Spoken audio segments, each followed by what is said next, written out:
Hey guys at home, how we doing? Should I say gentlemen and ladies? It's your old friend Captain Roy stopping by here. We're gonna do a little how-to video today on, how to jig the river. The rod, the reel, your jig, your plastic, and your stinger. All right, guys. Thanks for coming by the Moo page. Make sure you always like, subscribe, and share. You always want to push these moves to a bigger platform because we're going to give you a lot of videos this year. All right. Now what I have here is a basic lightning rod. 6 foot, medium heavy action. I have my dip net rod here too.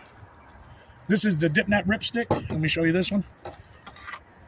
These are two different rods. I'm going to explain to you. This is the dip net ripstick. This is going to be a 6 foot, medium heavy rod. A rod here. This has a lot more backbone. So, like this here. Drop the jig down. Now, the way this was designed is you're not going to have no play. So when you get a bite, the minute you start pulling up, that automatically starts setting the hook. Look here. You're setting the hook. You're down. I'm going to come back to this and show you a little bit. I'm going to show you the difference now. But remember, this is the heavy backbone. I love this rod. To me, this is the best rod ever designed for the Detroit River. We catch a lot of big fish over here with the moose. I had a little mess up here, guys. Be on the blooper page. But if you catch a lot of big fish like we do, I'm not boasting, it's just the truth. You want this backbone. As soon as you lift, it's already setting that hook. Where this one has got a lot more play in it. So it's going to have to come up some for me to set the hook. But I still love this rod for jigging. It's just a great rod. This is your lightning rod. Like I said, this is the dip net ripstick. This is the blank from the very original one. It's the only right it went to Captain Roy. Great rod. Like I said, best rod for the river here. Best bang for your buck, too. Okay, now what you need here is a couple different things. These are plastics. We have a minnow plastic, another minnow plastic, and this is a worm. If you see here now, I got a worm set up. I have a 1 ounce Fire Tiger jig. I have this purple worm with a yellow tail. And I have a 2-inch number 6 stinger, guys. Now let me tell you why I have that. When you're running the worm, a 3-inch stinger is going to hang here. 99% of your bites on these hot tails, they're going to try to bite this tail. Well, that 2-inch number 6 stinger lines up perfect with your tail. Do you agree, big man? I agree. You've caught a lot of fish with that method, That's correct? how it happens. Now what I'm going to do is I'm going to show you the knot we use. I'm going to tie up one of these antifreeze. This is one of my favorite colors here, other than Fire Tiger, of course. Yeah, I don't like the head on that one.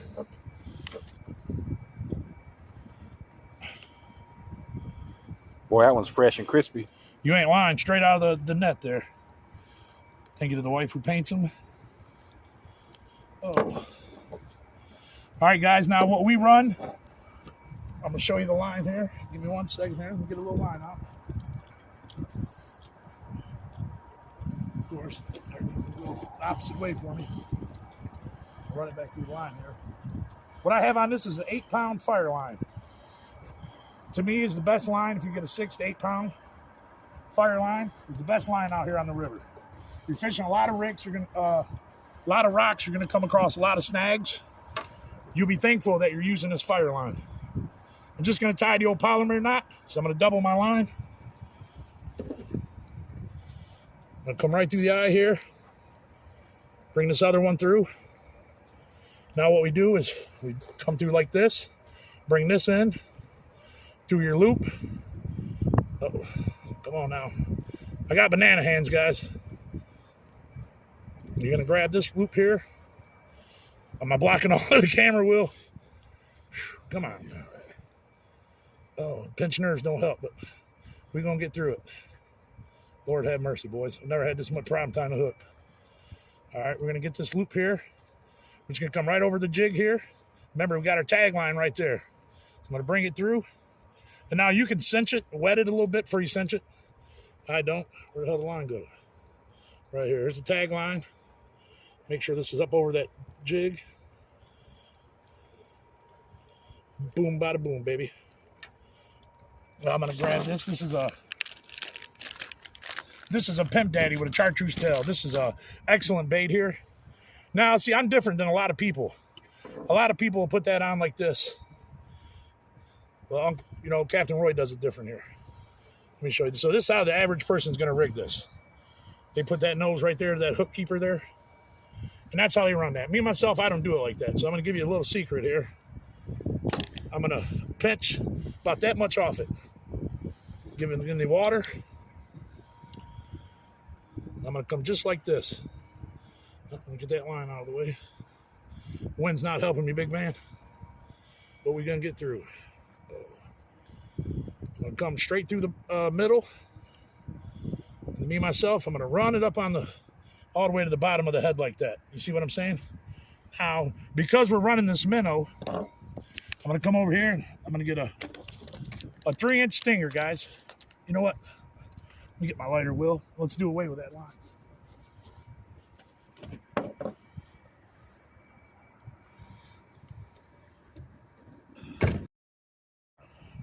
All right, guys, what we're going to do here, and I just tied the jig on, was a polymer knot. I think a polymer knot is the best knot for a braided line. Yeah. To me, it's the best knot that I've found. Now, you can use different knots with different lines. Like, you probably use a different knot with a mono line than you would use in this. To me, the polymer knot is the best knot for fishing the Detroit River. All right, so we got our Pimp Daddy with the chartreuse tail on our 1-ounce jig. It's antifreeze. I just had that. Where'd that stinger go? Right here's my stinger. And guys, here's the pack. I'll set it down there. Shaky there with my nerves. And this is I'm going to set that down there too. Sorry, but we'll go ahead. This is a number 6 3-inch hook. The bigger hook on the stinger is the best that you want. You know, when I first got into this game, a lot of people were using a number 10 hook. Now I've seen them all miss fish. You're not going to miss fish with that number 6 hook, guys. Look at that. You're not going to miss it. Like I said, usually if they're biting these fire tails, they're coming right after this tail right here. And then guess who's there to meet them? The old Mr. Stinger. All right, guys, so I'm going to show you how to put a stinger hook on. And like I said, see here, you'll see the difference here when I put it on. I come right through the loop. Just give it a little turn. There you go, we're on. Now look here. Look at our tail. Look where our stinger is. So when that walleye comes up to bite that tail, he's going to get a whole mouthful of that number 6 3-inch stinger. Now, like I said, now let's get a glimpse of them, Will, here. Side by side. You guys see here. Let me let this line down a little bit. Like I said, when you're using a worm, you want the 2-inch number 6 stinger. And for the minnow style, you want the 3-inch number 6 hook. Trust me, guys, if you follow that guideline, you're going to have a lot more success. If you look at where the hook is there, you see what I'm saying? When that walleye comes up, when you're jigging that, it comes up. When he comes to bite that tail, hello, Mr. 2-inch stinger is there to show him, hey, you ain't going nowhere, but into the live well. Guys, all right. Now I want to give you guys some tips on jigging here. Captain Roy back here. Ray, I've got some open water here. I want to demonstrate with you different styles of jigging. Now, you can come out here in the fall. It's a different cadence than when you're fishing in the summer. You can come out here in the summer, but it's a different cadence than when you're fishing in the spring. Every season has its own style that they like. What I'm going to do is I'm going to show you right here. This is what Captain, well, I'm going to show you what other people do first. Okay, we're going to let it hit the bottom. You getting that on the line? We're on the bottom. Okay, now all your fish are on the bottom. So I don't know why people do this. They lift it 6 foot off the bottom. Your fish are on the bottom. Yeah, that's power jigging. That's what we call rip jigging back in my day. Nothing's wrong with it. I'm telling you how to be more effective and make more out of your time that you're on the river. Because, you know, everybody works jobs and stuff, don't have all that time to spend out here fooling around. So when you get out here, you mean business. You're here to have fun. Business. But you want to get the most boom for your buck, you know? So I'm going to reel it back up. Big Well, I want you to show this line. This 6-pound fire line really cuts through the current. Now, if you look at my line here, guys, I'm going to come right down to the bottom. Right there, we're on the bottom. You look at that little curl. I'm just going to lift it back up maybe 5-6 inches. Lift it back up 5-6 inches. Let it down. When you get that curl in the line, it'll entice that bite. That big daddy or big mama's going to be sitting down there going, ooh, what's that? And that's when you set the hook. But like I said, now if I'm fishing the fall, I'm going to show you the difference in the cadence. Now say we're in the fall. We're out here, me and Big Man's been out here in November, I don't know how many times. Where it got a water temp of maybe 41 degrees. This is going to be my technique, guys. Look at here. I'm on the bottom. I'm going to leave it there for a second. I'm just going to lift it maybe 2 inches. I'm coming right back down, nice and slow. Them walleye are tight-lipped there in the fall, but they're hungry. You have to keep that bait right down on top of their face to be more successful at catching, lots of fish in your limit. All right. Now let's say you're here in the spring. You have a water temperature of 45 to 47 degrees. That, you can play a lot more with your cadence, with your jig. Now, see, I'm on the bottom. Now, I can pop it up a little bit, 6 to 9 inches. The fish are going to be stacked on the bottom. But you're going to have fish also that's 5, 6, 7 inches off the bottom in the spring that are actively looking for that bait. And you'll be successful with this cadence in the spring. Well, that's about all I can say with how to fish in the Detroit River, without trying to take up too much of your guys' time, because I know time is precious these days. And like I said here, we got the 6-foot lightning rod. Really love the cork handle. I grew up fishing lightning rods. I really love it. Like I said, now over here at the table, I have the rod that I currently use. It's in the boat with me everywhere I go. That's my 6-foot Detroit ripstick, dip that bait and tackle ripstick. Awesome rod. You want that backbone, for setting that hook. It's definitely good. I use that lightning rod. Big Will uses it all the time. I use lightning rod for sure. Well, what do you think, Will? I love the lightning rod. The dip net rod is a very good rod. I just use the lightning rods because I always have. Well, and they're cheap now. You can get this for. But now I had one that y'all know I'm broke, so. I had a lightning rod I fished for maybe 10 years probably, and if that thing could tell stories, we could run up all your lifespan talking about the walleye I've caught with it. But now it did break on me, and that's when we come up with the dip net ripstick there. Yeah. Captain Rich and him at the dip net, and I've been using that since. But there's different flavors for different people, guys. Just because I like it don't mean you're gonna like it. What I'm trying to just help you be successful at catching more fish. See, a lot of people come out here, and Big Will's been in the boat with me.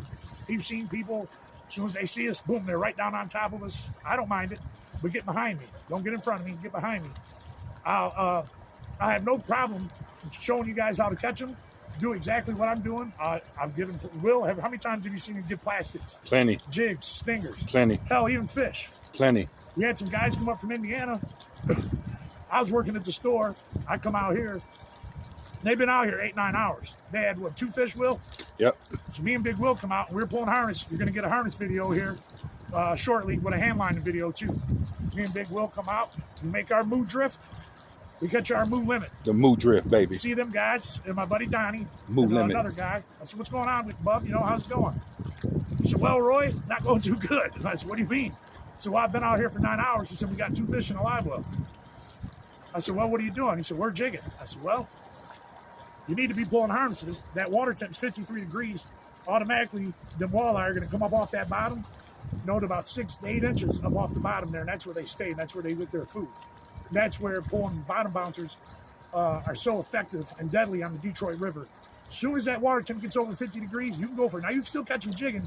You're going to catch them at a lot more pace and rapid rate with pulling crawler harnesses. We'll have videos on that too, guys. Oh, yeah. So this is Captain Roy. Sorry that I rushed through this video. Like I said, I know time's precious. I don't want to take up a lot of your guys' time. Well, we do have the Moo Cast coming soon. The first guest will be my father, Big Roy, a river legend since 1973. Trust me, it's going to be some great stories. It's going to be a great time. We're going to give away some Moo merch. I want to thank my niece, Cheyenne. She's going to be doing shirts and stuff for us. She's going to be sponsoring the podcast. So I want to just give her, tell her I love you, baby girl, and I'm so proud of you, what you're doing. Right on. Everybody, we just want to say, moo out. Moo out, y'all. See you on the next one. And we will be following up with a part 2 of this jigging video to show how it all goes together in action live on the river. See y'all next guys, time. It's your friend Captain Roy here from the Omega Move Fishing Crew. Just a pro tip for today. Be yourself, people. Everybody else is taken. Moo out!